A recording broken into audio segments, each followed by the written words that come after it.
বন্ধু অত্যন্ত সুন্দর না, অত্যন্ত মিষ্টি, দেখলেই যেন চক্ষু শীতল হয়ে যায়। হরিণের বাচ্চাগুলো এত সুন্দর, বড়গুলো কিন্তু সুন্দর, তবে বাচ্চাগুলো বেশি সুন্দর। নবীজির দরবারে দিতে দেরি, হযরতে হাসান রাদিয়াল্লাহু তাআলা আনহু দেখে ফেললেন। দেখতে দেরি রে নানা, নানা গো, সুন্দর হরিণের বাচ্চা তুমি আমাকে দিয়ে দাও। বন্ধু রাসূল দিয়ে দিলেন হাসান রাদিয়াল্লাহু তাআলা আনহুকে। এবার হুসাইন রাদিয়াল্লাহু তাআলা আনহু দেখলেন, নানা গো, ভাইয়াকে তো কত সুন্দর একটা মিষ্টি হরিণের বাচ্চা দিয়েছ, আমারও এমন সুন্দর বাচ্চা লাগবে। কিন্তু গ্রাম্য লোক হরিণ আনছে কয়টা? হাসান রাদিয়াল্লাহু তাআলা আনহুকে দিয়ে দিল। বন্ধু যখন ইমাম হুসাইন রাদিয়াল্লাহু তাআলা আনহু যখন চাইলো রে, নবীজির কাছে চাইতে দেরি, নবীজির সামনের দিকে নজর দিয়ে চায়া দেখে একটা ছোট্ট বাচ্চার একটা বড় হরিণী বিদ্যুৎ গতিতে নবীজির দরবারে আসছে। জোরে জোরে বলুন না সুবহানাল্লাহ। আল্লাহ বলছে, ইয়া আইয়ুহাল্লাযীনা আমানু যিকুরুল্লাহা যিকরান কাসীরা ওয়াসাব্বিহুহু বুকরাতাও ওয়াসীলা। আল্লাহ রাব্বুল আলামিন বলতেছেন, ইমানদারদেরকে তোমরা বেশি বেশি করে জিকির করো, সকাল থেকে সন্ধ্যা আল্লাহর পবিত্রতা ঘোষণা করো। কিভাবে করব? ফাযকুরুল্লাহা কিয়ামান, দাঁড়িয়ে দাঁড়িয়ে জিকির করো, কুউদান, বসে বসে করো, ওয়া আলা যুনুবিকুম, শুয়ে শুয়ে জিকির করো। তারপরেও জিকির বন্ধ করা যাবে না। কারণ হচ্ছে, বন্ধুরে আমার, হৃদয়ের জানালা খুলে তোমরা সবাই শোনো। আল্লাহর হাবিব জানিয়ে দিয়েছেন, আমরা যখন হেঁটে হেঁটে আল্লাহর জিকির করার জন্য যাই অথবা আসি, আল্লাহ রাব্বুল আলামিন আমাদের কাছে তখন দৌড়ে চলে আসে। বুঝেন নাই? তার মানে আপনি আমি আল্লাহর জিকির করার জন্য হেঁটে হেঁটে আসছি না আজকে। আল্লাহ রাসূল বলেছেন, কোন বান্দা যখন আল্লাহর জিকির করার জন্য হেঁটে হেঁটে আসে, তো হেঁটে হেঁটে এসে আমরা তো সারা জীবন চেষ্টা করলো আল্লাহকে পাবো না। আল্লাহ যদি আমাদেরকে ধরা না দেয়, আল্লাহ রাব্বুল আলামিন কথা দিয়েছেন, আপনি হেঁটে হেঁটে আল্লাহর জিকির করতে আসবেন, আল্লাহ আপনার কাছে দৌড়ে আসবে। তার মানে আপনি যত দ্রুত জিকির করতে যাবেন, তার চেয়ে দ্রুত আল্লাহ আপনার কাছে এসে ধরা দিবে। তখনই আপনি হতে পারবেন আল্লাহর ওয়ালি। আল্লাহর ওলি হতে হলে কি করতে হবে? জিকির করতে হবে। জিকির শব্দের অর্থ হলো স্মরণ। জিকির হলো আরবি শব্দ, বাংলাতে বলা হয় স্মরণ, ইংলিশে যেটাকে বলা হয় রিমেম্বার। জিকির, সুবহানাল্লাহ বলা জিকির, আলহামদুলিল্লাহ বলা জিকির, লা ইলাহা ইল্লাল্লাহ বলা জিকির, আল্লাহু আকবার বলা জিকির, কাউকে সৎ কাজের জন্য ডাকা জিকির, কাউকে অসৎ কাজ থেকে দূরে রাখার চেষ্টা করা, এটাও জিকির। নামাজও জিকির, হজও জিকির। নামাজ হলো জিকিরের জলসা, হজ হলো জিকিরের জুলুস। জোরে জোরে কোন সুবহানাল্লাহ, আরো জোরে কোন সুবহানাল্লাহ। তাহলে জিকির আমরা করা লাগবে না? আল্লাহ রাসূল বলছেন, তোমরা যখন জিকির করো এমনভাবে জিকির করো মানুষ দেখলে যেন তোমাদেরকে পাগল বলে।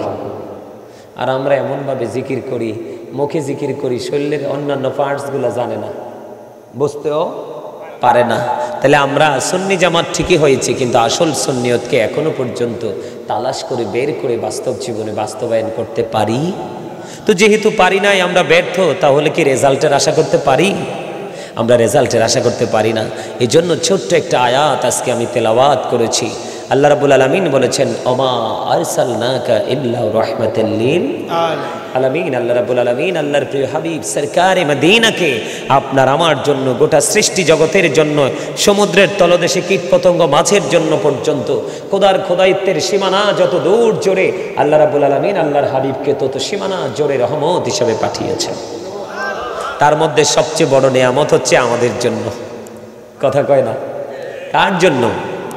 নবীজি আসার পরেই তো বলছে, রব্বি হাবলি উম্মতি। কাল হাসরের দিন নবীজি বলবে, রব্বি সাল্লিম, আমাদের শান্তি, আমাদের নিরাপত্তা শুধু কামনা করবে। সকল নবী নফসি নফসি করবে। একজনের কাছে আসলে আরেকজনকে দেখিয়ে দিবে। এই করতে করতে একজন নবী আরেকজন নবী, এই করতে করতে আপনার আমার প্রাণের নবীকে দেখিয়ে দেওয়া হবে। জোরে জোরে কন্যা সুবহানাল্লাহ। কারণ সেদিন আপনার আমার প্রাণের নবীর হাত মোবারকে থাকবে প্রশংসার জান্ডা। সেই প্রশংসার জান্ডা হলো মাওলার। জোরে জোরে কন্যা সুবহানাল্লাহ, আরো জোরে কন্যা সুবহানাল্লাহ। আর একটু মহব্বতে বললে হয় না? সুবহানাল্লাহ তো জিকির। আল্লাহ রাসূল বলেছেন হাদিস শরীফের মধ্যে এসেছে, তোমরা যখন জান্নাতের বাগানে আসা যাওয়া করো, তখন তোমরা ওখান থেকে ফল খেয়ে নিও। ইয়া রাসূলুল্লাহ, এই ফলটা কি? সুবহানাল্লাহ বলো হামদুলিল্লাহ লা ইলাহা ইল্লাল্লাহ সুবহানাল্লাহ আলহামদুলিল্লাহ লা ইলাহা ইল্লাল্লাহ লা ইলাহা ইল্লাল্লাহ লা ইলাহা ইল্লাল্লাহ আরশ কুরসি লৌহা কলম সৃষ্টি যার ওসিলা আনি যে আল্লাহ খুশি হইয়া নাম রাখলেন হাবিবুল্লাহ সুবহানাল্লাহ আলহামদুলিল্লাহ লা ইলাহা ইল্লাল্লাহ সুবহানাল্লাহ আলহামদুলিল্লাহ লা ইলাহা ইল্লাল্লাহ লা ইলাহা ইল্লাল্লাহ লা ইলাহা ইল্লাল্লাহ লা ইলাহা ইল্লাল্লাহ মুহাম্মাদুর রাসূলুল্লাহ সাল্লাল্লাহু আলাইহি ওয়াসাল্লাম। এখনো আপনাদের সুস্থতা ফিরে আসে নাই। আমি তো জাস্ট একটু টাচ করে দেখলাম, একদিকে দাওয়াতরাও দিলাম, আরেকদিকে একটু ট্রাইও করলাম। ঠিক আছে না? আপনারা কি বলেন? আপনারা কি অ্যাক্টিভ হতে পারছেন? পারেন নাই। ম্যাক্সিমাম লোক দুর্বল। এই আপনি, আমি, আমরা সবাই ডাবল। কি? একটা হলো দেহ আর একটা হলো আত্মা।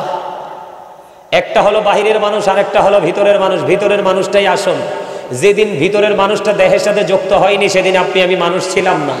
এই ভিতরের মানুষ আত্মাটা যুক্ত হওয়ার কারণে আপনি আমি মানুষ হইছি। আরেকদিন যখন এই দেহ থেকে আত্মাটা আউট হয়ে যাবে সেদিন আপনি আমি মানুষ থাকবো না। আপনার আমার নামের আগে যুক্ত হবে মরহুম। বুঝে নিতে হবে প্রত্যেকটা পার্সন ডাবল পার্সন। বুদ্ধিমান মানুষ প্রতিদিন দুই ধরনের খাবার সঞ্চয় করে। কয় ধরনের? দুই ধরনের। ইমানদার মুমিন মুত্তাকি। আল্লাহ বলেছেন উইদ্দাত লিল মুত্তাকিন, মুত্তাকিনদের জন্য আল্লাহ জান্নাত বরাদ্দ করে রেখেছেন। আল্লাহ রাব্বুল আলামিন আপনাদেরকে আমাদেরকে বলবে ইউ গো টু প্যারাডাইস। মুত্তাকিন হয়েছে জান্নাতে চলে যাও, অন্যথায় you have to go to hell. চলে যেতে হবে জাহান্নামে, বাঁচার কোনো সুযোগ নাই। মুমিন প্রতিদিন দুই ধরনের খাবার জোগাড় করে। একটা খাবার হলো পৃথিবীর খাবার। কিসের খাবার? পৃথিবীর খাবার। আপনি যেই কোনো বাজারে গেলে, যেই কোনো জায়গায়, বোনের বাড়ি যান, চাচার বাড়ি যান, আত্মীয় কোনো শুভাকাঙ্ক্ষীর বাসায় যান, হয়তো খাবারের কোয়ালিটিটা একটু 19-20 হবে, কিন্তু খাবার মাস্ট বি পাওয়া যায়। যায় কি যায় না? ছোট্ট চা দোকান, টং দোকানে গেলেও পৃথিবীর খাবার পাওয়া যায়, কিন্তু রুহের খোরাক, রুহের খাবার কিন্তু সব জায়গায় পাওয়া যায়। আজকে মুমিনের জন্য রুহের খাবার জোগাড় করার জায়গা হলো আজকের এই জান্নাতের বাগান। তো ওদো সুবহানাল্লাহটা মজা হয় নাই। আচ্ছা, লবণে খাবারে লবণ না দিলে খাইতে পারবেন না কেন? মজা হইতো না। হ্যাঁ, মজা হইতো না। আসল কথা কইছে। আর চাচা, মজা না হইলে কি খাওয়া সম্ভব? এই যে দেখেন, এটার আপনারা সবাই জানি কি জিহ্বা। এটা একটা গোস্তের টুকরো, গোমা। এটা এত শক্ত রাডার, এনে টাচ করলে এটা কইতে পারে কি হইছে না হইছে। যদি যোগ্য হয় বর্ডার ক্রসিং করে, আর যোগ্য না হইলে আউট করে। ঠিক কিনা বলে?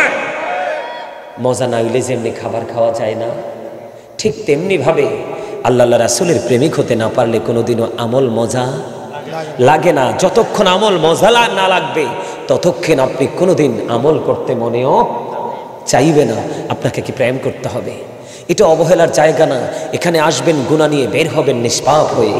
এটা হলো এখানের চরিত্র, তাই না? এখানের চরিত্র কি এটা? সম্মানিত উপস্থিতি, রাসূল যে আমাদের জন্য রহমত। আমি কিন্তু আসলে প্রাসঙ্গিক কথা বলছি আপনাদেরকে বোঝানোর জন্য, আমি আমার মূল আলোচনায় কিন্তু এখনো যাইনি। সম্মানিত উপস্থিতি, নবীজি আমাদের জন্য কি? রহমত, নেয়ামত। নবীজির আহলে বাইত, ওমা, এটাও তো রহমত। নবীকে ভালোবাসা যেমনি ফরজ, নবীর পরিবারকে ভালোবাসাও ফরজ। নবীকে ভালোবাসা, সম্মান করা যেমনি ঈমান, রাসূলের আহলে বাইতকে ভালোবাসাও তেমনি ঈমান। এটা আপনাকে আমাকে বুঝে নিতে হবে।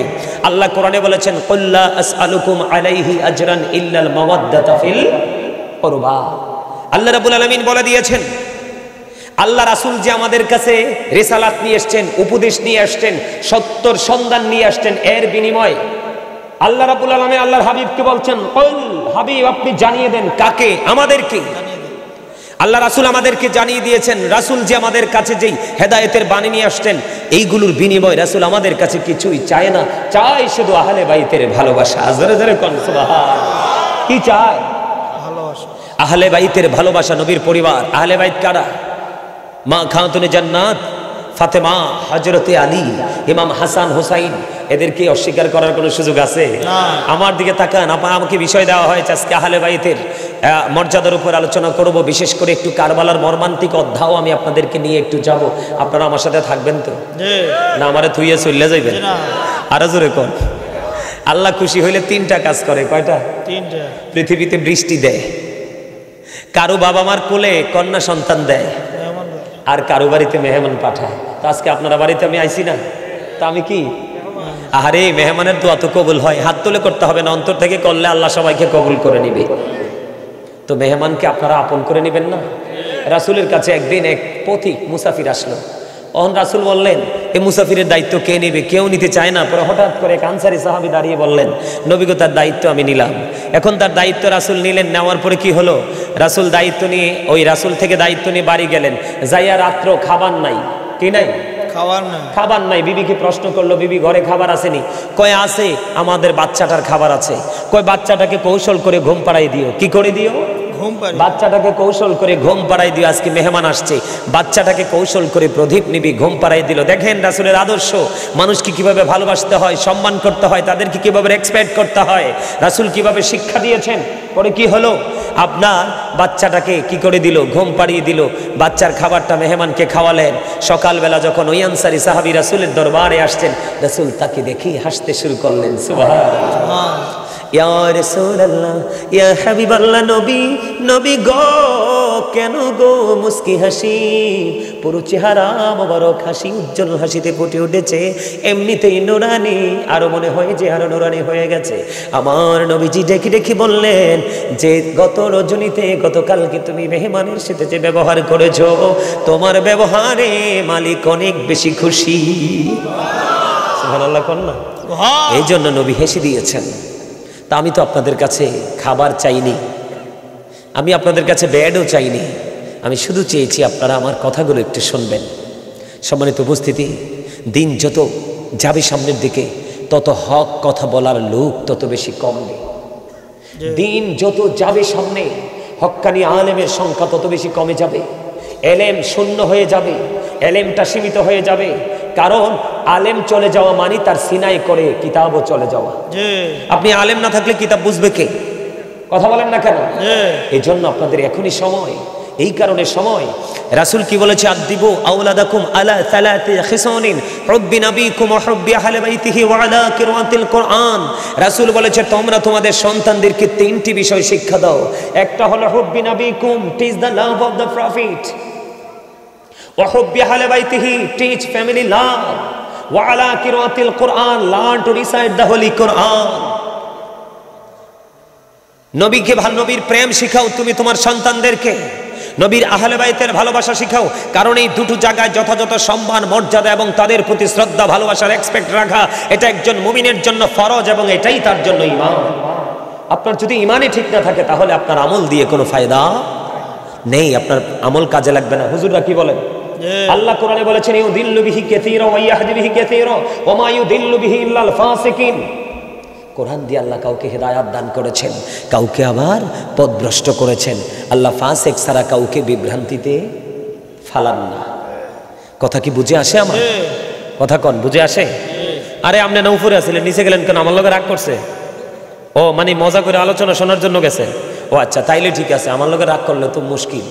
আলহামদুলিল্লাহ, আমি আবার এদিকে একটু খেয়াল রাখি, আমার মুসল্লিরা কে রাগটা করলো নি।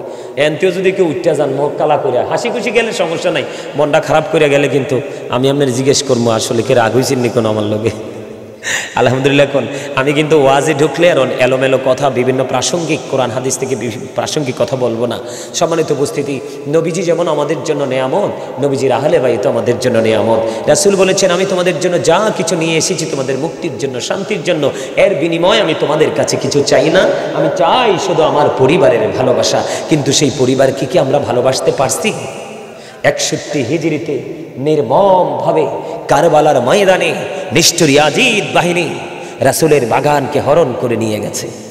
ঠিক কিনা বলে? আরো জোরে বলে। বন্ধুরে আমার, আমি আহলে বাইত এবং ইমাম হাসান হুসাইনের কারবালা, ইমাম হাসান হুসাইনের শহীদের বিষয় নিয়ে মর্মান্তিক অধ্যায়গুলো একটু টাচ করব। তার আগে আমি আপনাদেরকে একটুখানি শোনাবো তাদের পাওয়ার, তাদের মর্যাদা, তাদের শান আজমত কত বেশি বন্ধু। আপনাদেরকে আমি কেমন করে বোঝাবো? বন্ধু, রাসূল বলেছেন আনা মাদিনাতুল ইলম ওয়াদিউন বাবুহা, আমার নবী জানিয়ে দিয়েছেন I am a city of education, the gate of that city is Ali. আমার রাসূল জানিয়ে দিয়েছেন আমি হলাম শিক্ষার শহর, আর সেই শহরের দরজা হলো আমার আলী। সংক্ষিপ্ত পরিচয় দিচ্ছি, সংক্ষিপ্ত বিস্তারিত পরে করব বন্ধু। ছোট্ট একটা বন্ধু হাদিস শরীফ আপনাদেরকে শুনিয়ে দিলাম, তাহলে রাসূলের একজন সদস্য আহলে বাইতের তার মর্যাদা অনেক কিনা।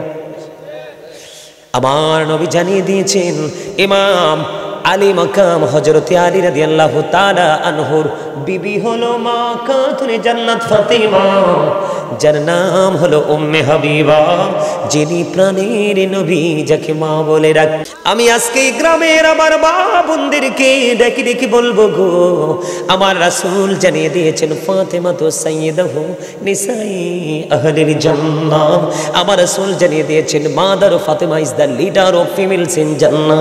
আমি আমার মা আমার বোনদেরকে বলবো, নবীর প্রেমিক, নবীর আহলে বাইতের প্রেমিক যারা গো, তোমাদের জন্য নবীজি খবর জানিয়ে গেছেন যে তোমাদের জান্নাতে সরদারিনী হবে মা খাতুনে জান্নাত ফাতেমা। বন্ধু, এই গ্রামের নামটা কি? হ্যাঁ, এটা কোথায় লেখছেন ঠিকানাটা, স্থানটা কোথায়? হ্যাঁ হ্যাঁ, দারাশাহী তুলপাই। দারাশাহী তুলপাই গ্রামের আমার যুবক বন্ধুরা, তোমরা অনেক যুবক এখানে নিশ্চয়ভাবে বসে আছো। আমি তোমাদেরকে চমৎকার একটা মেসেজ দিতে চাই রে। বন্ধু, নবীর ইজ্জত ছিনিয়ে নেওয়া, নবীর ইজ্জতকে ছোট করা, আহলে বাইতের ইজ্জতকে ছোট করা, অনেক মৌলবী তোমাদের সামনে আসবে, অনেক মিষ্টি মিষ্টি কথা বলবে। রাসূল বলেছেন তাদের নামাজ দেখলে তোমাদের কাছে মনে হবে তোমাদের নামাজ হচ্ছে না, তাদের রোজা দেখলে তোমরা মনে করবে তোমাদের রোজা তাদের রোজার কাছে কিছুই না, তাদের কোরআন তেলাওয়াত এত মধুর হবে রে, কিন্তু জিহ্বার হুলকুমের বাইরে যাবে না। বন্ধু, রাসূল বলেছেন ইয়াকুম ও ইয়াহুম লা ইউদিল্লুনাকুম ওয়া লা ইফতিনুনাকুম। রাসূল বলেছেন তোমরা তাদের থেকে দূরে থাকো, তাদেরকেও তোমাদের থেকে দূরে রাখো, কারণ তাদের সাথে মিশলেই তোমরা পথভ্রষ্ট হবে, ফিতনায় পড়বে। তারা যেন তোমাদেরকে পথভ্রষ্ট করতে না পারে, ফিতনায় ফেলতে না পারে, এই জন্য তাদের মিষ্টি কথায় তোমরা কি হইও না, কান দিও না। তারা তোমাদেরকে এমন ভাবে বলবে বন্ধু, আপনাদেরকে বলবো, এক লোককে বলেছেন ওই সমস্ত নবীর দুশমনেরা কয় আপনারে দেখতে হযরত ওমরের মতো লাগে। ওমা নাউজুবিল্লাহ কয় না, ওমরের মতো দেখতে লাগে, পৃথিবীতে এমন কোন মানুষ আসেনি। ওই যে ওদের নবীর দুশমন বন্ধু, ওই লোকটা অনেক পাওয়ারফুল, শক্তিশালী। ওই লোকটার কাঁধে ভর করে সমাজের মধ্যে অপপ্রচার, প্রপাগান্ডা ছড়াতে পারবে, কোরআন হাদিস বিদ্বেষ ছড়িয়ে দিতে পারবে। ওই লোক তোমরের কথা বলাতে তিনি খুশি হয়ে গেছেন। এই জন্য বন্ধু তোমাদেরকে বলবো সাবধান হও। দারাশাহী তুলপাই গ্রামের আমার যুবক বন্ধুরা, আমার নবী জানিয়ে দিয়েছেন আল হাসান ওয়াল হুসাইন সাইয়্যিদ শাবাবি আহলিল জান্নাহ। আমার রাসূল জানিয়ে দিয়েছেন বন্ধু, Imam Hasan and Husain are the leader of younger people in Jannah. Imam Hasan Hussain জান্নাতে যুবকদের সরদার লিডার হবে। তাহলে ইমাম হুসাইনের পক্ষে থাকার দরকার আছে না নাই? নবীর পক্ষে থাকার দরকার আছে না নাই? বন্ধু, তাদের চরিত্র ছিল অপূর্ব সুন্দর। বন্ধু, ইমাম হুসাইনের কাছে একদিন এক ভিক্ষুক আসলো। ভিক্ষুক আসার পরে সাহায্যের হাত বাড়িয়ে দিলেন। আসার পরে কিন্তু ওনার কাছে কোনো সাহায্য করার মতো কিছু নেই। তিনি বললেন তুমি অপেক্ষা করো, আমার কাছে যখন সাহায্য আসবে তোমাকে দিয়ে দিব। ভিক্ষুক সাহায্য প্রার্থী, তিনি ইমাম হুসাইনের দরবারে বসে রইলেন। কিছুক্ষণ পরে আমরা যেটা বলে 5 ব্যাগ টাকা। কয় ব্যাগ? হাদিস শরীফের মধ্যে এসেছে 5 থলে দিনার। কত দিনার? তার মানে আমাদের ভাষায় আপনাদের বোঝার জন্য বলবো 5 ব্যাগ টাকা। আসতে দেরি বন্ধু, একটি টাকা রাখলো না, একটা থলে রাখলো না, সবগুলো ওই সাহায্য প্রার্থীকে দিয়ে দেয়। জোরে জোরে বলুন না সুবহানাল্লাহ। বন্ধু তোমরা জানো না ইমাম হাসান হুসাইন কত উদার ছিলেন। দুই ভাই একদিন সফরে বের হলো, হঠাৎ করে বন্ধু নজর দিয়ে দেখলেন দাড়ি পাকে এক মুরব্বী দাদু ভাই অজু করতেছে, কিন্তু দুই ভাই দাদুর অজুর দিকে তাকাইয়া দেখলেন দাদুর অজু তো হয় না। এবার দুই ভাই কি করলেন, সঙ্গে সঙ্গে তারা নামলেন। এক ভাই আরেক ভাইয়ের সাথে বুদ্ধি করে, ভাইজান বুদ্ধি করো না, দাদু তো ভুল করতেছে, দাদুর অজু তো হচ্ছে না, এখন কি করা যায়। ইমাম হাসান হুসাইন দুই ভাই ছিলেন অত্যন্ত বিচক্ষণ। বন্ধুরি আমার, এবার দুই ভাই দাদুর কাছে চলে গেলেন, গিয়ে দাদুকে সালাম দিলেন, কেমন আছেন, এবং বাড়ি ঘরে সবাই কেমন আছে সদস্য সবাইকে বললেন। বলতে দেরি বন্ধু, বলতে দেরি রে। এবার দাদুকে বলল, দাদু আপনি আমাদের দুই ভাইয়ের দিকে একটু নজর দেন, আমরা দুই ভাই মিলে অজু করব, আপনি বলবেন কার অজুটা বেশি সুন্দর। বন্ধু দুই ভাই মিলে অজু করা শুরু করে দিল, কারণ দাদুর অজুটা শরীয়ত সম্মত হয়নি, রাসূলের দেখানো সিস্টেম পদ্ধতি অনুযায়ী হয়নি। দুই ভাই মিলে বন্ধু অজু করলেন। অজু করতে করতে অজু শেষ হয়ে গেল। দাদুকে প্রশ্ন করা হলো, দাদু গো বলে দাও না কার অজুটা বেশি সুন্দর হয়েছে। এবার ওই বুড়ো দাদু একটা ডাক দিয়ে বলল, দাদু গো কে গো তোমরা, এত সুন্দর মিষ্টি তোমাদের চেহারা, এত নোরানি চেহারা, তোমাদের মুখের ভাষা মনে হয় মধুর চাইতেও মিষ্টি, কে গো তোমরা, কি তোমাদের বংশ পরিচয়। দাদু আমরা তোমরা দুই ভাই মিলে অজু করেছ, তোমাদের দুই ভাইয়ের অজু সুন্দর হয়েছে, কিন্তু আমি দাদুর অজুটাই হয়নি। কে রে তোমাদেরকে সুন্দর অজু শিখালো, কে রে সুন্দর অজু শিখালো। এবার তারা পরিচয় দিল, আমরা পৃথিবীর কোনো সাধারণ মানুষ নই, আমরা হলাম আপনার নবী রাহমাতাল লিল আলামিন। ওই কলিজার টুকরা হযরত আলী এবং ফাতেমা, রাসূলের কলিজার টুকরা হাসান হুসাইন দুই ভাই। জোরে জোরে বলুন না সুবহানাল্লাহ। ও যুবকের দল, তাদের চরিত্র যখন তুমি দেখবা রে, তুমি কোনো দিন তুমি নিজেকে ঠিক রাখতে পারবে না। তারাও তো তোমার মতো যুবক ছিল, তুমি কি করতেছো আর তারা কি করে গেছে একটু চিন্তা ভাবনা করতে হবে। কন্টিনিউ তারা তাহাজ্জুদের নামাজ পড়েছে, কোরআন তেলাওয়াত করেছে, জীবনে কোনো দিন মিথ্যার আশ্রয় নেয়নি। জোরে জোরে বলুন না সুবহানাল্লাহ, আরো জোরে বলুন না সুবহানাল্লাহ। বন্ধু তাদেরকে আল্লাহ রাব্বুল আলামিন কত ভালোবাসে রে। হঠাৎ করে একদিন এই গ্রাম্য লোক, বন্ধু এগুলো কিতাব থেকে সংগ্রহ করা বানানো নয়, হঠাৎ করে গ্রাম্য লোক মনে মনে নিয়ত করলেন রাসূলের দরবারে একটা হরিণ উপহার দিব।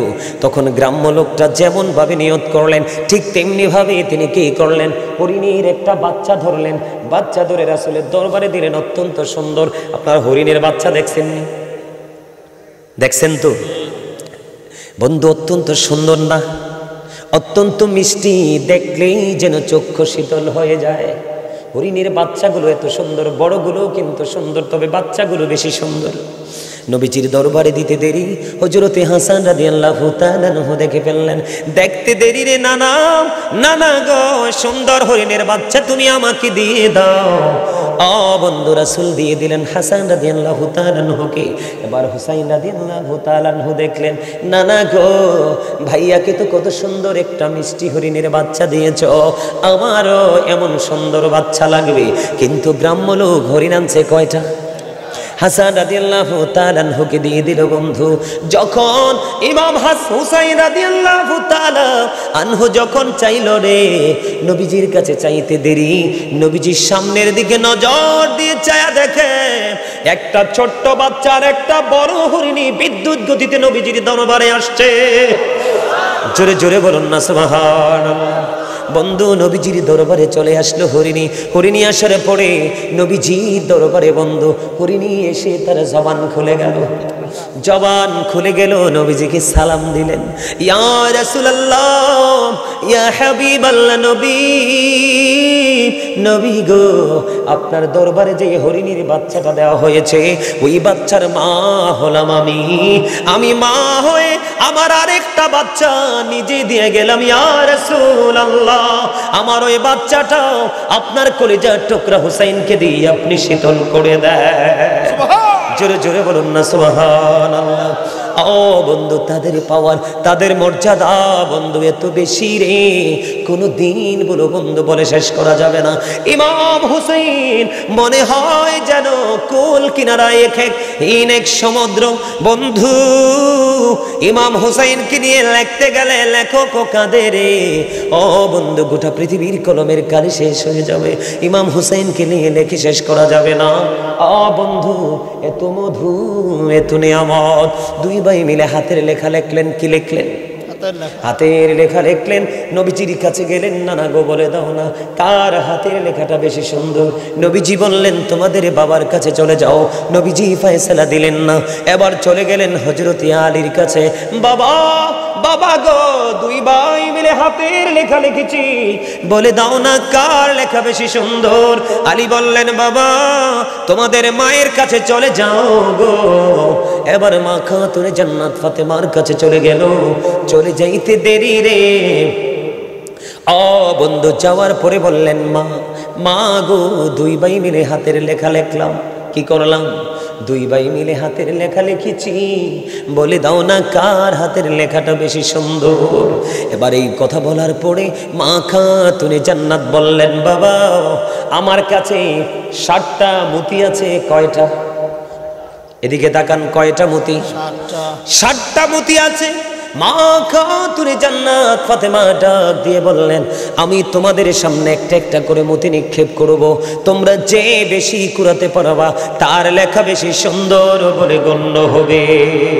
এই কথা বলার পরে বন্ধু মা খাতুনে জান্নাত ফাতেমা একটা একটা করে মতি নিক্ষেপ করতে শুরু করলো। একটা একটা করে মতি নিক্ষেপ করতে করতে করতে করতে বন্ধু দুই ভাই মিলে তিনটা করে 6টা কুড়ালেন। কয়টা?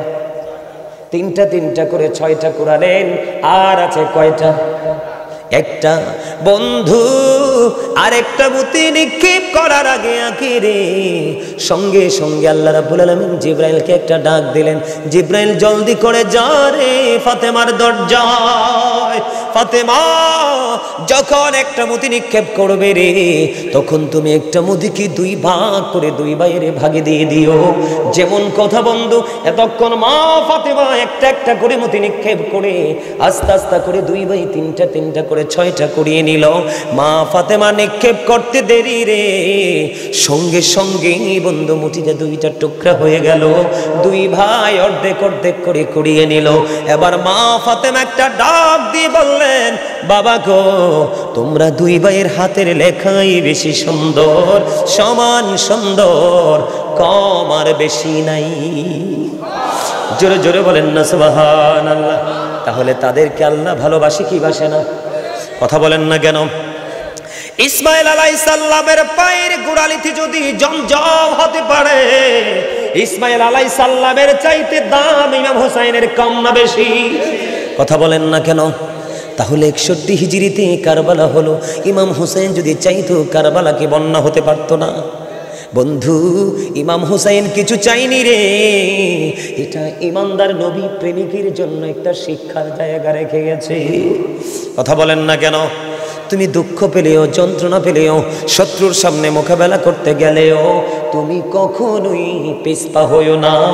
সত্যকে বিজয়ী করার জন্য শেষ পর্যন্ত তোমাকে দাঁড়ায়া থাকতে হবে। বন্ধুরে আমার 61 হিজরিতে কারবালা হয়েছে। আপনারা জানেন না ইয়াজিদের উপদেষ্টা যিনি ছিলেন যার নাম ছিল শারজুন বিন মানসুরুর রুমি। আপনারা শুধু আমার বিষয়গুলো কথাগুলো আপনারা কাউট করবেন। ইহুদিরা মুসলমানের বন্ধু না শত্রু? আল্লাহ রাব্বুল আলামিন পবিত্র কালামে হাকিমে বলেছেন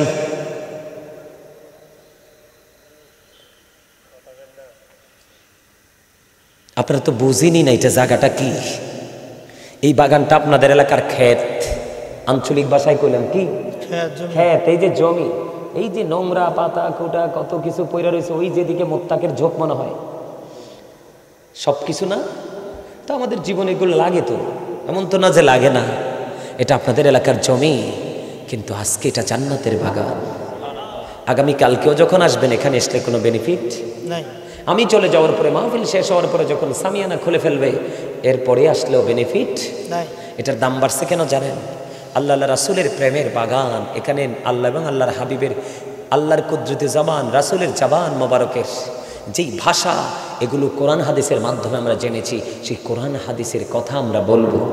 এইগুলো বলার কারণে, এগুলো আমাদের সিনায় থাকার কারণে আল্লাহ আমাদেরকেও সাধারণ মানুষের চাইতে দামি বলে ঘোষণা দিয়েছে। কথা কন না কেন? আলেমদেরকে, হক্কানি আলেমদেরকে আল্লাহ নবী রাসূলের বংশধর হিসাবে ঘোষণা দিয়েছে। তো নবী রাসূলের আওলাদের থাকে লগে থাকলে দাম কম না বেশি? আরে মিয়া শুধু বেশি নি, আল্লাহ রাব্বুল আলামিন বলতেছেন join with my dear people, come to my paradise. আল্লাহ বলতেছেন ফাদখুলি ফি ইবাদি ওয়াদখুলি জান্নাতি।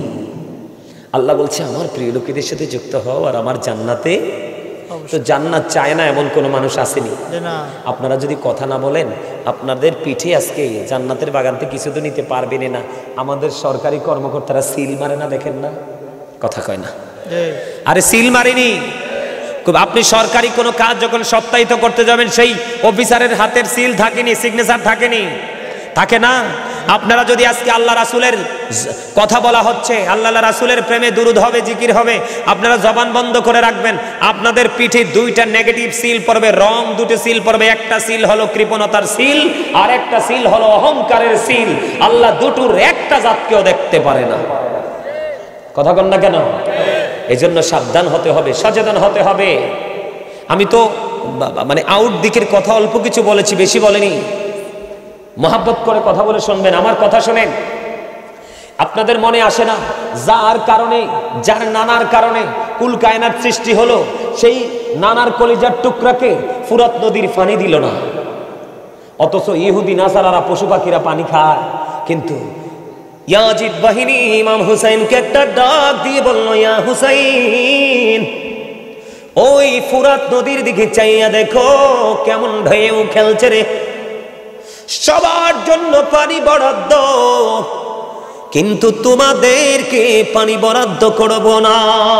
জোরে জোরে বলেন না নাউজুবিল্লাহ। বলে হুজুর সমস্যাটা কোথায়? আমার দিকে তাকান বন্ধু।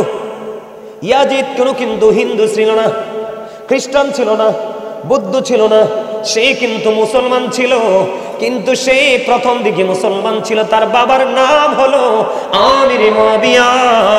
সে ছিল সচ্চা একজন রাসূল প্রেমিক। সুবহানাল্লাহ বলেন না কেন? এখন কি আর ইয়াজিদ মুসলমান আসেনি? কিটা হইছে? আরে বেঈমান কাফিরের চাইতেও তো নিকৃষ্ট। ঠিক কিনা বলো?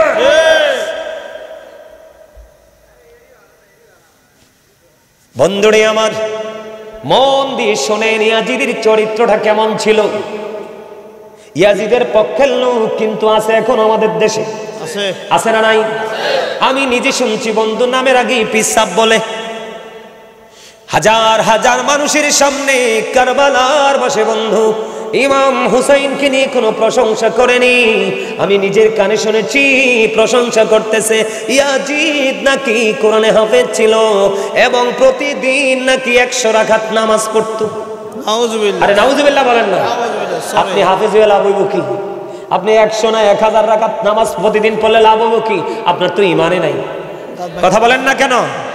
আপনি কোরআন তেলাওয়াত করলে লাভ হবে কি? একটু আগে আমি একটা হাদিস শরীফ শোনাইছি না? এত ভদ্র থাকবে কিন্তু তার ঈমান থাকবে না। তার কণ্ঠের কোরআনের মধুর বাণী আপনি মুগ্ধ হয়ে যাবেন। রাসূল বলেছেন তার সিনায় নাই কোরআন, শুধু জিহ্বার বাইরে, জিহ্বার এরিয়াটার মধ্যে। জোরে জোরে কন্না নাউজুবিল্লাহ। বন্ধুরে আমার, আগে আমি কোরআনের 2টা আয়াত আপনাদেরকে শোনাবো শুধু বেঈমান সম্পর্কে। আল্লাহ রাব্বুল আলামিন পবিত্র কালামে হাকিমের মধ্যে বলেছে ইন্নাল কাফিরিনা কানু লাকুম আদুওয়াম মুবিনা। আল্লাহ রাব্বুল আলামিন বলেছেন the heretics are the eternal enemy of the believers. ঈমানদারদের প্রকাশ্য শত্রু হলো বন্ধু বেঈমানেরা। নাউজুবিল্লাহ কইতেন না? এখন বেঈমান সম্পর্কে আল্লাহ আরো বলেছেন উইদ্দাত লিল কাফিরিন, তাদের আরেক নাম হলো তারা কাফের। আল্লাহ কাফেরদের জন্য বরাদ্দ করে রেখেছে অনন্তকাল তারা থাকবে জাহান্নামে, যে বর্ণনা দিয়ে শেষ করা যাবে না। ও বন্ধু, এইরকম একজন লোক ছিল ইয়াজিদের উপদেষ্টা, যার নাম ছিল বন্ধু শারজুন মিন মানসুরুর রুমি, যিনি ছিলেন একজন ইহুদি। আপনারা এখন দেখেন ইসরায়েল আর ফিলিস্তিনের দিকে নজর দিয়ে দেখেন বন্ধু, কোন কুকুর কেমনে কামড়ায় না। ঠিক কিনা বলেন? কোন কুকুর এমনি ভাবে আর একটা কুকুরের সামনে থেকে খাবার ছিনিয়ে নেয় না, যেমন ভাবে বন্ধু ফিলিস্তিনের নারী এবং ছোট ছোট অবলা শিশুদের উপর নির্যাতন চালিয়ে চালিয়ে বন্ধু তাদেরকে মেরে ফেলছে। কিন্তু ইহুদিরা জানে না আমার মাওলার শক্তি হলো বড় শক্তি। যেদিন আল্লাহ বলবে কোন ফিনিশ হয়ে যাও ফায়াকুন, সঙ্গে সঙ্গে হয়ে যাবে। তার কারণ হলো আল্লাহু খায়রুল মাকিরিন। শ্রেষ্ঠ ক্ষমতার মালিককে, শ্রেষ্ঠ কৌশলের মালিককে। আল্লাহ ছাড় দেয়, ছেড়ে দেয় না।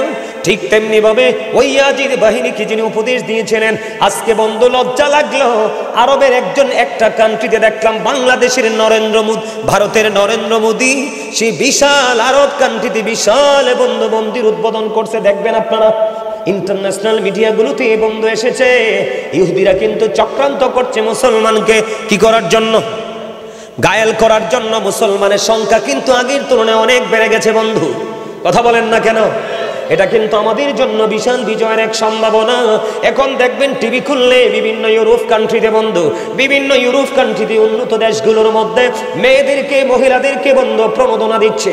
তুমি যদি এতটা বাচ্চা প্রসব করতে পারো, একটা বাচ্চা প্রসব করলে রাষ্ট্রীয় সুবিধাগুলো ভোগ করবা। তাদের এই বাচ্চা প্রসব মূল টার্গেট নয়, তাদের মূল টার্গেট হলো মুসলমানের জনগোষ্ঠীকে ওভারটেক করে, তাদের জনগোষ্ঠী বৃদ্ধি করে মুসলমানের সবচেয়ে বড় শক্তিকে ধ্বংস করা। বিজয়ী কি তারা হতে পারবে? আপনাদেরকে বলি বন্ধুরে আমার 557 সনের খবর এখান থেকে আবার শুরু করব। টাইম আছে? আচ্ছা চলো, ওয়াজ চললে সমস্যা নাই তো? আপনারা কোনো বিরক্ত হবেন না? আমার কিন্তু যদিও প্যান্ডেল টাইসা সত্যি আমার পছন্দ হয় নাই, অহংকার করে কই নাই। আমার এই পাগলার ফোন পাইয়া আমি মনে করছি একটা মোটা সোটা বড় একটা প্রোগ্রাম হইব না, ইয়ে দিয়ে একবারে শুরু। আমারে কইতেছে হুজুর টেনশন করেন না, সবই প্রেমিক। সুবহানাল্লাহ কোন না? আমারে কিন্তু আইতে আইতে কইছে হুজুর মন খারাপ করেন না, 99% প্রেমিক। কার প্রেমিক? রাসূল প্রেমিক। কারণ রাসূল প্রেমই হলো ঈমান। আলা আলা ঈমান আল ঈমান লা মুহাব্বাতা লা। নবীর প্রেম নাই তো কিচ্ছু নাই। আপনি দেখেন নবী ছাড়া কি কোরআন বুঝতে পারা সম্ভব? হাদিস বোঝা সম্ভব? নামাজ সম্ভব? রোজা সম্ভব? কোনো কিছু সম্ভব না। আপনার মিজানের পাল্লার জন্য যেই পুঁজি প্রয়োজন, প্রত্যেকটা পুঁজি আপনি নিতে হলে রাসূলকে প্রয়োজন, মাস্ট বি। ঠিক করে আর জোরে। আরে কি মনে করছেন রাসূল কয় I am from the light of Allah and everything has been created from my light. আমি আল্লাহর নূর থেকে, সৃষ্টির সব আমি নবীর নূর মোবারক থেকে। সুবহানাল্লাহ কোন না? নূর কইলে তো অনেকে মন খারাপ করে, কিন্তু ওয়ার্ড মিনিং তো জানে না, শব্দের অর্থ জানে না। এখন আমি কি করব বলেন তো? আচ্ছা এটা কি আলো না? এই লাইটটা দেওয়ার কারণে কি অন্ধকার দূর হয়ে গেছে না? এটাই তো নূর। এটা কি নূর? শব্দটা চেঞ্জ, ওয়ার্ডটা চেঞ্জ। বাংলাতে বলতে হবে আলো, আরবিতে বলতে হবে নূর, ইংলিশে বলতে হবে লাইট। নবী আসার কারণে পৃথিবীকে অন্ধকার হয়েছে না আলো হয়েছে? আলো হয়েছে। আরো জোরে। তো এটা নূর না? তো আপনারা মন খারাপ করেন কেন? বোঝার সমস্যা না? বন্ধু আমার দিকে তাকান, ইহুদিদের চক্রান্তের কথা বলছে। আপনারা মদিনায় গেছেননি? মদিনায় জিয়ারত করছেন, এখানে লোক আসেননি? হাত তোলে দেখান। মদিনা শরীফ রাসূলের রওজা মোবারক জিয়ারত করছেননি? কি দি সীসা ডালা দেয়াল দেখছেন না? দেখছেন না শক্ত প্রাচীর নবীজির রওজা মোবারকের চারপাশে? কেন হলো বন্ধু? হৃদয় খুলে শোনো। 557 সনের খবর বন্ধু। ইহুদিরা নবীজির লাশ, দেহ মোবারক চুরি করার জন্য তারা চক্রান্ত করলো। তারা বুঝতে পারলো মুসলমানের বড় শক্তি হলো নবী মুহাম্মদ। রওজা থেকে সরাইতে পারলেই মুসলমানকে গায়েল করা যাবে বন্ধু। এই তিনজন ইহুদি ছদ্মবেশে বন্ধু নবীজির রওজার পাশে আস্তানা গাড়লো। দিনের বেলা তারা ঘর থেকে বের হতো না। কি হতো না? দিনের বেলা তাদের এই তাঁবু থেকে তারা বের হতো না। রাত্র যখন হতো তারা তাঁবু থেকে বন্ধু বের হয়ে যেত। হঠাৎ করে করে তারা বন্ধু রাতের বেলা মাটি খনন করতে শুরু করলো। মাটি খনন করে, দিনে কিন্তু করে না, বুঝে নেবেন, দিনে করে না। ইহুদি মুসলমানের কত বড় দুশ্মন দেখেন। দিনের বেলা তারা মাটি খনন করে না, রাতের বেলা মাটি খনন করে করে বস্তা বড় বড় জান্নাতুল বাকিতে নিয়ে বন্ধু মাটিগুলো তারা ফালাইতো। তৎকালীন সময়ে সুলতান নূরউদ্দিন জঙ্গির ঘরে নবী গেজে হাজির। নবী নবীজি সুলতান নুরউদ্দিন জঙ্গির গড়ে গিয়ে হাজির। সুলতান, ষড়যন্ত্র চলছে রে। মানুষের ছবিগুলো পর্যন্ত নবী দেখিয়ে দিলেন। সুলতান নুরউদ্দিন জঙ্গি প্রথম দিন বন্ধু পুরোটা তিনি কি করতে পারলেন না, আইডেন্টিফাই করতে পারলেন না। দ্বিতীয় রজনীতে আবার যখন নবীজি স্বপ্ন যুগে তার ঘরে হাজির হলো, যে দুশ্মনগুলো তাদের ছবি পর্যন্ত দেখিয়ে দিল। সুলতান নুরউদ্দিন জঙ্গি সেই ইরাকেই তো, ইরাক থেকে বন্ধু রওনা দিলেন। হাঁটতে হাঁটতে হাঁটতে হাঁটতে হাঁটতে হাঁটতে বন্ধু দীর্ঘ সময় নিয়ে তিনি মদিনায় চলে আসলো। মদিনায় চলে এসে তিনি এলান করে দিলেন সকল মদিনাবাসীকে তিনি পুরস্কার দিবে। সুবহানাল্লাহ কইতেন না? আরো জোরে কন্যা সুবহানাল্লাহ। আপনাদের সামনের খালি জায়গাগুলো আমার সামনের দিকে এসে ফিল আপ করে বসেন তো। আসেন, যারা আলোচনা শুনবেন আর কি, তারা সবাই আমার সামনে আসেন। আপনারা যখন সবাই সামনে বসবেন তখনই কিন্তু কথাগুলো যখন ছোট করে বলবেন, মজা হবে। আসেন, যাদের আলোচনা শোনার ইচ্ছা আছে শেষ পর্যন্ত, আর যাদের ইচ্ছা নাই এই সুযোগে যাইতে পারেন। কি ঠিক কথা কইছি না? একটু লাড়াচাড়া পড়ছে না কিও? এই সুযোগে যাইলে ভালো না, তখন এমনি সবাই বয়ে থাকবো, আপনি উঠতে যাইবেন, তাহলে একটু সমস্যা তো। আমার দিকে আসেন বন্ধু, মজা করে শোনেন দুশ্মন ইহুদিদেরকে আমার আল্লাহ কেমন করে গায়েল করে। এবার চলে আসলো মদিনায়। মদিনায় এসে বন্ধু এলান করে দিলেন মদিনার প্রত্যেকটা নাগরিককে কি করবে, তিনি পুরস্কার দিবে। যিনি পুরস্কার বিতরণ করবেন তিনি হলেন সুলতান নুরউদ্দিন জঙ্গি। বন্ধু অর্ডার পেয়ে তিনি পুরস্কার বিতরণ শুরু করে দিলেন। একটা একটা একটা একটা করে বন্ধু সবাইকে পুরস্কার দিয়ে দিল সুলতান নুরউদ্দিন জঙ্গি। ওই যে গভীর রজনী প্রাণের নবী স্বপ্ন যোগে বন্ধু ওই যে দুশ্মনগুলোর চেহারা দেখালেন, ওই মানুষগুলোকে সঙ্গে পাইলেন না। আপনার এলাকায় নবীর প্রেমিক আছে না নাই? আছে। এখন যদি গাজী সুলাইমানকে কেউ কিছু বলে, আপনারা যারা প্রেমিক তারা ছাড়বনি? ছাড়বে না। তার কারণ হলো এই কারণে, সেই কিন্তু মূলত গাজী সুলাইমানকে ভালোবাসা না, তার ভালোবাসা হলো গাজী সুলাইমানের হৃদয় ভরা নবীর প্রেম। নবীর প্রেমিক কখনোই ইজ্জতহানি হতে পারে না। ঠিক কিনা বলে? এবার বন্ধু সুলতান নুরউদ্দিন জঙ্গি প্রশ্ন করলেন, আর কি কোনো লোক পুরস্কার থেকে দূরে আছে কিনা? আমার পুরস্কার পাইনি এমন কোন লোক আসেনি? কই হুজুর আছে গো। কয় কোথায় রে? কয় তারা হলো অত্যন্ত ভদ্র মানুষ। নাউজুবিল্লাহ কন্যা। কেমন শয়তান দেখেন। কয় তারা অত্যন্ত জেন্টেল ভিআইপি পারসন। কয় কেমন ভিআইপি? কয় তারা দিনের বেলা বের হয় না, তারা সারা দিন আল্লাহর ইবাদতে থাকে। কয় ইবাদত হইল নবীর রওজা থেকে নবীজিকে সরানো। জোরে জোরে কন্যা নাউজুবিল্লাহ। সুলতান নুরউদ্দিন জঙ্গি কিছু বললেন না। কই তোমরা সবাই আমার সঙ্গে চলো, ওই লোকগুলোকে আজকে পুরস্কার দিতে হবে। যখন বলেছেন নবীজির রওজার কাছে ওরা অবস্থান করতেছে, সুলতান নুরউদ্দিন জঙ্গি বললেন আমার বসতে আর বাকি রইল না, ওইগুলোই হলো আমার নবীর কাল দুশ্মন। এবার সুলতান নুরউদ্দিন জঙ্গি বন্ধু চলে গেলেন। যাইতে যাইতে যাইতে যাইতে যাইতে যাইতে আবার বললেন তোমরা কে গো, ভিতরে আসো, বের হয়ে আসো। বের হয়ে আসলেন অত্যন্ত ছদ্মবেশে, সাধু লোকের বেশে, ফরেজগারের বেশে বন্ধু বের হয়ে আসলো। বের হয়ে আসার পরে বললেন তোমাদের বিছানাটা সরাও। আমাদের দেশে অনেক মৌলবী আছে, কই নবী বলে কিচ্ছু জানে না। এখন এখান থেকে কি বোঝা যায়? নবীজির কাছে সব খবর আছে না নাই? আছে। নবীজি মদিনায়, সুলতান নুরউদ্দিন জঙ্গি বন্ধু কোথায়? নবীজি কেমন করে চলে গেলেন সুলতান নুরউদ্দিন জঙ্গির ঘরে। নবীজির এই পাওয়ার আছে না নাই? আছে। পাওয়ারটা দিছে কে? আল্লাহ। বন্ধু শাহজালাল মুজাররাদিয়া মনি যদি সিলেটের সুরমা নদী যায় নামাজ বিছিয়ে পার হতে পারে আল্লাহর ওলি হইয়া, তাহলে যিনি নবীদের নবী ইমামুল মুরসালিন, ওনার কাছে তো সর্বোচ্চ পাওয়ার দিয়ে আমার আল্লাহ পাঠাইছে। ঠিক কিনা বলা? এবার বন্ধু কি করলেন? কয় তোমাদের বিছানাটা সরাও। বিছানাটা সরালেন। সরানোর পরে দেখলেন বন্ধু তৎকালীন সময় কিন্তু আমার সাথে আলেমরা আছে, আমার চাইতে যোগ্য এবং দক্ষ আমি সবাইকে মনে করি। আমি নিজেকে কখনোই বড় মনে করি না, মানুষ ভালোবেসে দাওয়াত দিয়ে আসি। বন্ধু আমার চাইতে যোগ্য দক্ষ আপনাদের মাঝে আর থাকতে পারেন আছেন। বন্ধুরি আমার তৎকালীন সময়ে কিন্তু তক্তা ব্যবহার করা হতো। এখন দেখলেন কাঠ, মোটা মোটা কাঠের তক্তা বন্ধু। তখন বললেন তক্তাগুলো সরাও। তক্তা সরাইয়া দেখে রে আজকে রাত্রটা যদি সুযোগ পাইতো নবীজিকে তখনই রওজা মুবারক থেকে আজকেই বন্ধ সরিয়ে ফেলতে পারতো, কিন্তু আল্লাহর প্রিয় হাবিব যার নাম আল্লাহ নিজে রেখেছেন হাবিবুল্লাহ, আল্লাহ যেখানে রাসূলকে সেখানেই তিনি রেখেছেন, এমন হাবিবের সাথে বেয়াদবি আল্লাহ সহ্য করবে না। ওই যে বলেছি আল্লাহ সময় মতো বলবে কোন ফায়াকুন, হয়ে যাও, সাথে সাথে ফিনিশ।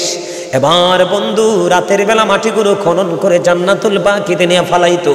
এই বন্ধু দৃশ্য দেখতে দেরি রে ও বন্ধু, সঙ্গে সঙ্গে কি করলেন ওই ইহুদিদেরকে বন্ধু তাৎক্ষণিকভাবে বেঁধে দিবালোকে নবীজির রওজার পাশে তাদেরকে দিনের বেলা আগুন লাগিয়ে পুড়িয়ে ছাই করে দিল। জোরে জোরে বলেন আলহামদুলিল্লাহ। এই যে আগুনে পুড়িয়ে দিল বলে হুজুর কতটা যুক্তিযুক্ত। আমার পাশে আলেমরা বসে আছেন। আলী রাদিয়াল্লাহু তাআলা আনহু থেকে হাদিস বর্ণিত, আমার নবী বলেছেন ক্বালা মান সাব্বা নাবিয়া ফাকতুলহু ওয়া মান সাব্বা আসহাবি ফাদরিবুহু। নবীর ইজ্জতের চাদর ধরে যারা টান দিবে, নবীকে যারা গালি দিবে, নবীর আজমতে যারা আঘাত করবে, নবীজি বলে উম্মত তাকে সঙ্গে সঙ্গে হত্যা করে ফেলো। সাহাবায়ে কেরামকে গালি দিলে, সাহাবীদের ইজ্জত নিয়ে টানাটানি করলে তাদেরকে তোমরা বাইন্দা পিটাও। হাদিস শরীফ। ওমা ডরাইছেন নি কোন না অগলে কই নবী কি কইছিনি মাইতো? আরে নবী শেষ তো কইছে দইরা, কইছে একবারে সেচ্চা ফিনিশ করে দাও, একবারে মাটির তলে। কোথায়? আরে মিয়া বুখারীতে এসেছে হাদিস খানা, নবীজির সাথে বেয়াদবি করার কারণে এক খ্রিস্টানের 3 দিন মাটি দেওয়ার পরে 3 দিনই মাটিটাকে আউট করে দিয়েছে। সর্বশেষে খ্রিস্টানের লাশ তার আপন স্বজনরা মাটির বাইরে ফেলে চলে গেছে। কইটা পৃথিবীর কোনো মানুষের কাজ না, স্বয়ং গডের কাজ। নবী এমন পাওয়ারফুল জিনিস আপনারা তো বুঝেন না, কারণ নবীজি কত বড় নিয়ামত চর্চা করে। সারা পৃথিবীর পানিকে যদি কালি বানানো হয়, সারা পৃথিবীর গাছকে যদি কলম বানানো হয়, কোনোদিন নবীকে নিয়ে লিখে শেষ করা যাবে না, কিন্তু গাছ আর কলম শেষ হয়ে যাবে। তাহলে কি বুঝলেন এবার? বন্ধু তাদেরকে পুড়িয়ে ফিনিশ করে দিল। ফিনিশ করতে দেরি নবীজির কদমে পড়ে সুলতান, কান্দে নবী গো, ও প্রাণের নবী গো, আমার যদি কোনো গোস্তাকি বা বেয়াদবি হয়ে থাকে গো নবী আমাকে ক্ষমা করে দিয়েন। বন্ধু আবেগ আপ্লুত হয়ে সুলতান নুরুদ্দিন কাঁদতে কাঁদতে কাঁদতে কাঁদতে বন্ধু একেবারে এমন ইমোশনাল হয়ে গেলেন বন্ধু, যেটা বলা যায় না। তারপরে সেই সময়ে 557 সনে নবীজির রওজার চারপাশে সীসা ডালা দেওয়াল করা হয়েছে, জানে তারা পৃথিবীর কোনো কুচক্র যেন কোনো দিন রওজা মুবারক থেকে নবীজিকে নিতে না পারে। জোরে জোরে সুবহানাল্লাহ। ঠিক তেমনি ভাবে বন্ধু আজ পর্যন্ত ইহুদিরা চক্রান্ত করছে, যেমনি করেছিলেন 61 হিজরিতে, যিনি জান্নাতে যুবকদের সর্দার হবে 2 ভাই, ইমাম হাসান হুসাইন 2 ভাই নবীজির কলিজার টুকরা। এই যে বন্ধু আবার আসছে ইহুদির কাছে, তার নাম ছিল বন্ধু শারজুল বিন মানসুর রুমি, যিনি ইয়াজিদের উপদেষ্টা ছিল। তার কাজ ছিল বন্ধু দিনের বেলা বানর নাচানো, রাত্র যখন হতো মদের আসর বসাতো। অসৎ নারী কিন্তু যুগে যুগে ছিল, কথা কন না কেন? তারা শুধু বেগানা পুরুষ খুঁজতো, কিছু নষ্ট পুরুষ আছে, তারাও কিন্তু নষ্ট কিছু নারী খুঁজতো। ঠিক বন্ধু ইয়াজিদের উপদেষ্টা শারজুল বিন মানসুর রুমি, এই জন্য বলি ইয়াজিদ ইজ ক্যারেক্টারলেস। কথা বলেন না কেন? ইয়াজিদ হলো 100% চরিত্রহীন। রাত্র যখন হতো মদের আসর বসানো হতো, অসৎ নারীদেরকে নিয়ে নাচানাচি যা করার তাই করতো। জোরে জোরে বলেন না নাউজুবিল্লাহ, আর জোরে বলেন না নাউজুবিল্লাহ। তবে ইয়াজিদের কৌশল কিন্তু এখনো পৃথিবীতে কিছু লোক ব্যবহার করতেছে। ইয়াজিদ কিন্তু প্রকাশ্যে কিন্তু মসজিদ ভাঙ্গে নাই, প্রকাশ্যে কোনোদিন মাদ্রাসা ভাঙ্গে নাই, কোনোদিন সে প্রকাশ্যে কোরআনের উপর আঘাত করে নাই। তার ইয়াজিদিয়াত হলো মুখী হলো ইসলামের কথা, আর অন্তর থেকে ইসলামকে ধ্বংস করার পায় তারাই হলো ইয়াজিদিয়াত। ঠিক কিনা বলে বন্ধুরে আমার? এমন করে করে বন্ধু ইয়াজিদ আস্তে আস্তে করে ইয়াজিদকে গায়েল করলেন, পৃথিবীর লোভলালসা দেখালেন। 61 হিজরিতে বন্ধু কারবালাটা হলো, 63 হিজরিতে বন্ধু 3 দিন ইয়াজিদ বাহিনী কি করেছে, মসজিদে নববীর মধ্যে আজান দিতে দেয়নি। মসজিদে নববীর মধ্যে বন্ধু ঘোড়া রাস্তা বল বানিয়েছে, আজান দিতে দেয়নি, নামাজ পড়তে দেয়নি। যেই মসজিদে নববীতে নামাজ পড়লে 50,000 রাকাতের সওয়াব। জোরে জোরে কন্যা সুবহানাল্লাহ।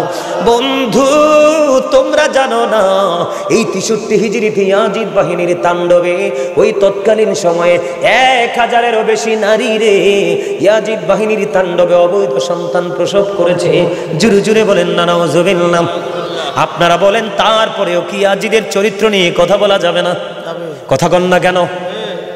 এমন একটা চরিত্রহীন, আমি মাঝখান দিয়ে একটু জায়গা রেখে এসেছি। আচ্ছা, মদ কি হালাল না হারাম? হারাম। আল্লাহর কোরআনে আল্লাহ রাব্বুল আলামিন বলেছেন, ইন্নামাল খামরু ওয়াল মাইসিরু ওয়াল আনসাবু ওয়াল আজলামু রিজসুম মিন আমালি শাইতান। আল্লাহ বলেছেন মদ, জুয়া, আপনাদের এলাকায় জুয়া খেলুন না আসেনি? জুয়া খেলতে খেলতে বিবির শাড়ি পর্যন্ত বন্ধক দেয়, শেষ পর্যন্ত বিবি পর্যন্ত বন্ধক দিতে বাধ্য হয়। তার কারণ হলো তার মস্তিষ্কটা বিকৃত হয়ে যায়। আল্লাহ বলেছেন বন্ধু, মদ, জুয়া, মূর্তি, আমাদের দেশে মূর্তি আছে না নাই? মূর্তির পিছনে মুসলমানের বাচ্চা দৌড়ায় কি দৌড়ায় না? এ বন্ধু, মদ, জুয়া, মূর্তি, ভাগ্য গণনা করা, রাশি গণনা করা, এগুলো ঘৃণ বস্তু, শয়তানের কাজ। জোরে জোরে কন্যা নাউজুবিল্লাহ। এটা আমার কথা না, আল্লাহর কথা। কেউ রাগ হইলে কিছু করার আসেনি? হ্যাঁ, আল্লাহ কয় অকুল কাউলান সাদীদ। আল্লাহ বলতেছে সে দা রাইট থিং, সত্য কথা বলো, সঠিক কথা বলো। কেন? কারণ আমার নবী ছিলেন শ্রেষ্ঠ সত্যবাদী। হি ওয়াজ ভেরি ট্রুথফুল। জোরে জোরে বলেন না আল্লাহু আকবার। বন্ধু, ইয়াজিদের চরিত্রের মধ্যে এমন কোন নোংরা কাজ নাই রে, বাদ আছে। নারীদের কিনে নষ্টামি করা থেকে দূরে, মদ খাওয়া থেকে দূরে, নোংরা কাজ থেকে খুন করা। দেখবেন আমাদের সুন্নি জামাতের আলেমদের উপর আঘাত বেশি আসে। কথা কয় না কেন? এগুলো করে কে? এগুলো করে ইয়াজিদের দোসররা। কথা কন না কেন? আরো জোরে। আপনারা বিশ্বাস হয় না? জীবনে শুনছেননি কোনোদিন কোন সুন্নি সংগঠন কোন বাতিলের গায়ে হাত দিতে? কিন্তু সুন্নিরা রাতের অন্ধকারে আঘাতপ্রাপ্ত হয়। এগুলো যেমনি করে ওই যে রাসূলের আহলে বাইতকে আঘাত করেছিল, ঠিক ধারাবাহিকতা তারা এখনো পর্যন্ত ধরে রাখে। দেখবেন নবীর প্রেমিক কথা বললেই কিন্তু তাকে 4টা-5টা সে ধরতে চায়, কিন্তু 7টা নবীর প্রেমিকের কাছে কিন্তু 100 না 1 কোটি আসলেও লাভ নেই। বাংলাদেশের ইতিহাসে একটা নজিরবিহীন ঘটনা আছে, সেটা হলো বাংলাদেশের ইতিহাসে এই পর্যন্ত কোন নবীর প্রেমিকের সাথে বাহাস করে কোন বাতিল জিততে পারে নাই। কথা বলেন না কেন? আপনারা অনলাইন ঘেটে দেখবেন ইদানিং যে বাহাসগুলো হয়েছে কি নজিরবিহীন পরাজয় হয়েছে। কারণ নবীর প্রেম হলো ঈমান, ঈমানের শক্তি হলো একজন ঈমানদারের সবচেয়ে বড় পুঁজি। কথা কন না কেন? বন্ধুরে আমার, 700 সাহাবীকে অতর্কিতভাবে হত্যা করেছে। 63 হিজরিতে 1000-এরও বেশি মহিলাকে ধর্ষণ করেছে। বন্ধু, তারা অবৈধ সন্তান প্রসব করতে বাধ্য হয়েছে। বন্ধু, তৎকালীন সময়ে পবিত্র ভূমির রে 10,000-এরও বেশি মানুষকে অতর্কিতভাবে তারা হত্যা করেছে। তারপরেও কি বলবেন? ইয়াজিদ বাহিনী নিয়ে কথা বলা যাবে না।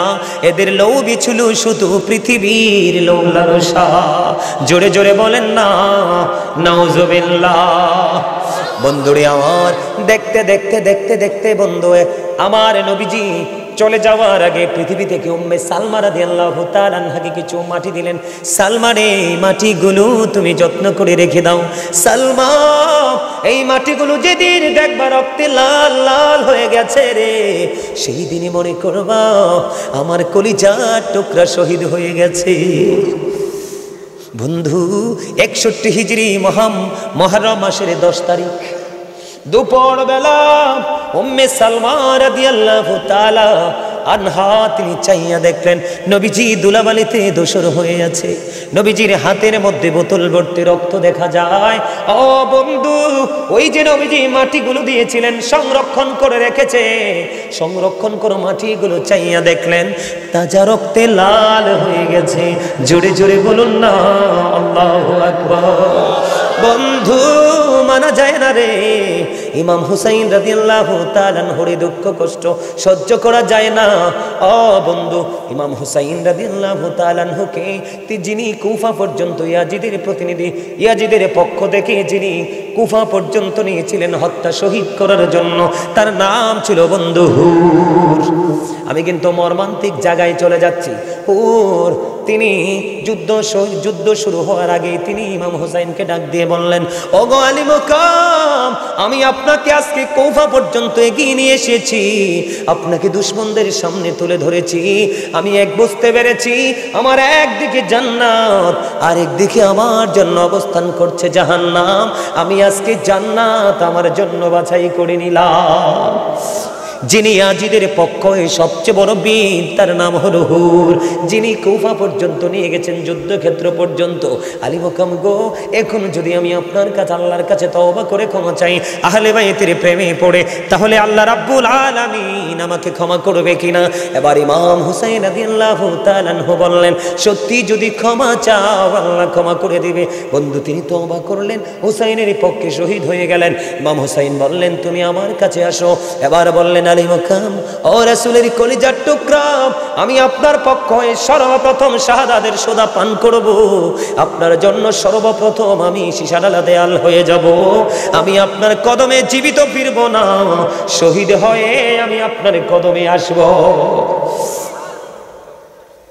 আহলে বাইতের প্রেমে সর্বশেষ মুহূর্ত, একেবারে যুদ্ধ শুরু, তার পূর্বক্ষণে কি হয়ে গেলেন? জান্নাতি হয়ে গেলেন। বন্ধু ধীরে ধীরে ধীরে ধীরে একক যুদ্ধ শুরু। হযরত আলী আকবর বন্ধু তিনি কি করলেন? ইমাম হুসাইন রাদিয়াল্লাহু তাআলা আনহুর কাছে সাহায্য চাইলেন, অনুমতি চাইলেন, অনুমতি ওনাকে দেওয়া হলো। হযরত আলী আকবর যুদ্ধের ময়দানে চলে গেল। যুদ্ধের ময়দানে যাওয়ার পরে বন্ধু এবার কি করলেন? ওনার সাথে যুদ্ধ শুরু হয়ে গেল। যুদ্ধ করতে করতে করতে করতে করতে করতে বন্ধু 3 দিন কিন্তু তাদের কোনো পানি নাই, কি নাই? পানি নাই। ফুরাত নদীর পানি তাদের জন্য 3 দিন বন্ধু বরাদ্দ। বন্ধু 3 দিন পর্যন্ত কোনো পানি পান করতে পারে না। 3 দিন পানি ছাড়া থাকা যায়নি বন্ধু। অনেক আশেপাশে অনেক ডাইনি ভাবে অনেক কথা আছে রে, শুধু নির্মমতাটা শুধু আপনাদেরকে বলছি। আলী আকবর গেলেন, যুদ্ধ করতে করতে দৌড়ে চলে আসলেন। আইসা ইমাম হুসাইন রাদিয়াল্লাহু তাআলা আনহুকে একটা ডাক দিলেন। ডাক দিয়া বললেন, বাবা বাবা গো, আমাকে একটু পানি দাও না, আমি ওই ইয়াজিদ বাহিনীর উপর হায়দারি আক্রমণ চালাবো। এবার ইমাম হুসাইন জিব্বা শুষ্ক, জিব্বাটা বের করে দিল, ডাক দিয়ে বলতেছেন, বাবা গো, আমার কাছে পানি নাই রে, আমি কেমন করে তোমাকে পানি দিব গো বাবা? আমার যখন পানির তৃষ্ণা লাগতো, আমি আমার কলিজার টুকরা নানার কাছে যাইতাম। আমার নানার জিব্বা মোবারক যখন বের করে দিত, আমি জিব্বা চষে চষে আমার পানির তৃষ্ণা মিটাতাম। বাবা গো, জিব্বাটা বের করে দিলাম গো, আমার জিব্বাটা তুমি চষে নাও। এই শুষ্ক জিব্বাটা চষলেন বন্ধু। চষতে চষতে চষতে চষতে এখান থেকে বের হয়ে চলে গেলেন আবার যুদ্ধের ময়দানে। যুদ্ধের ময়দানে যুদ্ধ চলতেছে। হঠাৎ করে বন্ধু বাবা বলে একটা চিৎকার করলেন। চিৎকার করতে দেরি যাইয়া দেখলেন আলী আকবরের বুকে তীর বিঁধল গো। ও বন্ধু, আলী আকবর মাটিতে লুটিয়ে পড়লো। যখন হযরত হুসাইন রাদিয়াল্লাহু তাআলা আনহু তীরটা খুললো, রক্তের বন্যা বন্ধু বইতে শুরু করলো। জোরে জোরে বলেন না নাউজুবিল্লাহ। যুদ্ধের ময়দানে যুদ্ধ চলতে চলতে তিনি শাহাদাত বরণ করলেন। ওনার এই পবিত্র দেহ নিয়ে তাঁবুর কাছে চলে গেলেন বন্ধু। এরপরে এখান থেকে শুরু শেষ হয়ে গেল। তারপরে হাসান রাদিয়াল্লাহু তাআলা আনহুর শাহজাদা হযরতে কাসিম রাদিয়াল্লাহু তাআলা আনহু চলে গেলেন। হুজুর এসে গেছে? হুজুর আবার বিরক্ত হইব না? না না, চলো সাহেব মানুষ। আচ্ছা, আমি বিষয়টা শেষ করি। হ্যাঁ, জাস্ট পীর সাহেব কেবল আসবে, আপনাদের মোনাজাত দিবে, তারপরে আজকের মাহফিল শেষ হবে। আপনার বিরক্ত হয় না, আমি একটু গোছাই একটু আলোচনাটা। শুধু আমি আপনাদের কাছে তুলে ধরছি বিভিন্ন পয়েন্টগুলো। নির্মমতাটা কতটা নির্মম ছিলেন, তারা কতটা নিষ্ঠুর ছিলেন। পানি তো বরাদ্দ বন্ধ, পানি কি? তারপরেও কিন্তু সত্য মিথ্যার লড়াইয়ে রাসূলের আহলে বাইত কলিজার টুকরা পিছপা হয়নি। ঠিক কিনা বলেন? আরো জোরে বলেন না। ইমাম হুসাইন কিন্তু কারবালাতে আসার পরে ওনাকে কিন্তু এখান থেকে ফিরে যাওয়ার জন্য চিঠি দেওয়া হয়েছিল, উনি কিন্তু ফিরে যায় নাই। ঠিক কিনা বলেন? ইমাম হুসাইন কিন্তু এমনি এমনি কুফায় আসেনি, ওনাকে কিন্তু 150 চিঠি দিয়ে আনা হয়েছে। কয়শো চিঠি? 150 চিঠি দেওয়া হয়েছিল আনার জন্য। বন্ধু হযরতে কাসেম রাদিয়াল্লাহু তাআলা আনহু যুদ্ধের অনুমতি নিয়ে বন্ধু যুদ্ধ করতে গেল। যুদ্ধ করতে করতে করতে করতে বন্ধু শাহাদাত বরণ করলো। ইন্না লিল্লাহি ওয়া ইন্না ইলাইহি রাজিউন। এবার বন্ধু তিনি কি করলেন, যুদ্ধের ময়দানে যখন বন্ধু শাহাদাত বরণ করলো, ডাক দিলেন, চাচা দুর্বল হয়ে গেছে। ভাতিজার কাছে যায়া বলে, বাবা বাবা গো, আমি দুর্বল হয়ে পড়েছি গো বাবা, আমি তোমাকে সাহায্য করতে পারলাম না। ও বন্ধু, ইমাম কাসেম রাদিয়াল্লাহু তাআলা আনহু শাহাদাত বরণ করলো। ওনার এই পবিত্র দেহ পর্যন্ত বন্ধু কার কাছে, তাবুর কাছে নিয়ে আসলো। এবার অধীর আগ্রহে আছে ইয়াজিদ বাহিনী হুসাইনকে শহীদ করার জন্য। এর মধ্যে ছোট্ট শিশু আলী আসগরকেও শাহাদাত করে দিয়েছে। বন্ধুরে আমার, ধীরে ধীরে ধীরে ধীরে একক যুদ্ধের ফায়সালা শেষ হতে হতে ইমাম হুসাইন রাদিয়াল্লাহু তাআলা আনহুর সাথে যুদ্ধ শুরু হবে।